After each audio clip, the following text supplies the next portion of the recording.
चारों ओर लाइट्स की चमक, फूलों की महक और हर कोना सज-धज से भरा हुआ है। संगीत की मधुर धुनें, रिश्तेदारों की चहचहाहट और रस्मों की तैयारियों की हलचल से माहौल एकदम उत्सवमय है। इस खुशी के माहौल में दो बहनें, रूही बेया और बाटू अभिराप्तिका, एक दूसरे को तैयार करने में लगी हुई हैं। दोनों बहनों की यह खास बॉन्डिंग सिर्फ बहन नहीं, बल्कि सबसे अच्छे दोस्त जैसी है। वे एक दूसरे की आंखों से पढ़ लेती हैं कि कौन क्या सोच रहा है, क्या महसूस कर रहा है। रूही, जो दिखने में बेहद आत्मविश्वासी और मजबूत नजर आती है, आज थोड़ी बेचैन है। वह हर मुस्कुराहट के पीछे कुछ छुपा रही है और आखिरकार वह टूट जाती है।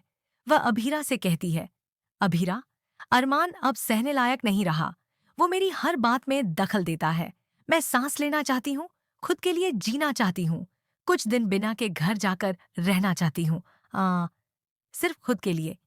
अभीरा चुपचाप उसकी बात सुनती है। उसकी आंखों में चिंता साफ झलक रही है, लेकिन वह रूही की तकलीफ को समझते हुए उसकी पीठ पर हाथ रखती है और कहती है, तू जो भी फैसला ले सोच समझ कर ले, मैं तेरे साथ हूँ। यह छोटा सा संवाद उनके रिश्ते की गहराई को दर्शाता है।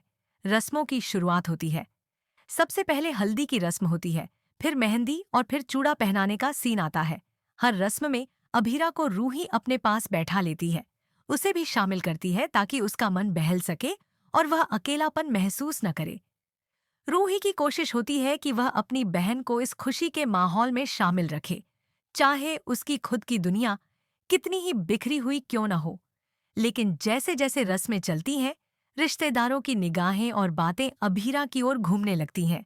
कुछ ताने, कुछ पुरानी बातें और कुछ चुभते सवाल माहौल को बोझिल कर देते हैं। अभीरा, जो अब तक मुस्कुरा रही थी, अचानक असहज हो जाती है। वह वहां से उठकर जाने लगती है।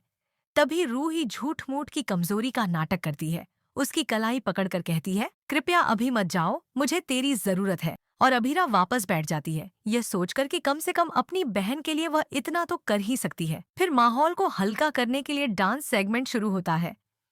पहले लड़कों की टोली आती है। गाने पर उनकी ढांसू परफॉर्मेंस पूरे घर को हिला देती है। हर कोई ताली बजाता है, बुजुर्ग मुस्कुराते हैं, बच्चे उछलते हैं। फिर लड़कियों की एंट्री होती है। कुड़ी नू नचने देखो, पर उनका ग्रुप डांस ऐसा होता है कि घर की औरतें भी झूमने लगती हैं। डांस के बहाने सबके चेहरे पर कुछ देर के लिए मुस्कान लौट आती है। लेकिन कहानी यहीं नहीं रुक। डांस के बाद सबसे बड़ा ट्विस्ट आता है। अक्षरा और आरोही का एक गुप्त राज, जो अब तक छुपा हुआ था, सामने आने वाला होता है।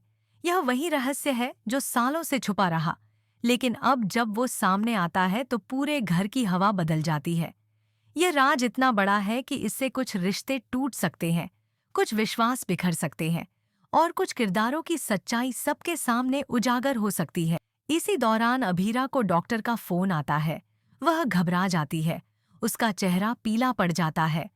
वह बिना कुछ कहे घर से बाहर निकल जाती है। कोई सोच भी नहीं पाता कि वह कहाँ गई। असल में डॉक्टर की कॉल उसके स्वास्थ्य से जुड़ी थी।